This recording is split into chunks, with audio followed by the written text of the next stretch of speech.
Good morning.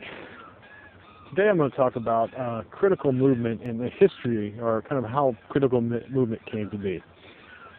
Back in 2006, I had another episode, and it would be a year and a half before I woke up from it. And it was not good like any of the previous ones. I ended up losing everything. I'm trying to, I had to rebuild my life.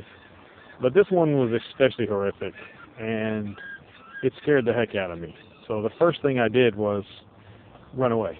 I literally ran away into the mountains, and I hid away. I lucked out on having a nice place to take care of, a little farm, up in peace and quiet about 9,000 feet in the air.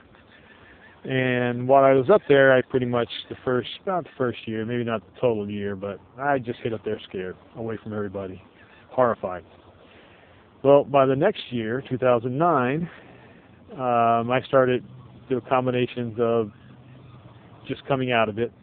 I started working on my balance. And then from there, it just became a goal to work on my well-being and to work on my balance. So one of the things I came up with, because I came up with many things, was the idea that I'm going to come up with an exercise program for me.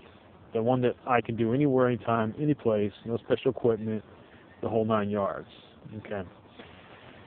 Because I'm high in the mountains, and you don't really have the mountains there. And I was not in shape because after years of abuse from the episodes, I was definitely out of shape. So what happened was, like I said, I came up with this idea, and nothing happened. So for 2 years, I pounded my head against the wall trying to figure out what to come up with or how to do it. By 2011, near the end, I finally figured something out. I came up with an idea for what I called critical exercise. Now, original thing was I wanted to call it critical movement, but I called it critical exercise because I figured I better tell people what it is, exercise. I ended up switching back to movement later on. So when I first released it, I released it as critical exercise, and I wasn't ready. I fully didn't understand it myself, and I pretty much fell on my face. So I knew it was time to put it away as far as like for people, selling it to people, and just work on it myself. So for the next year, I worked on developing it, coming up with, understanding of how it works and stuff like that, and also practicing it myself. So here, ta-da, I am a year later. I'm reintroducing it as critical movement, and I am ready to introduce it to the world.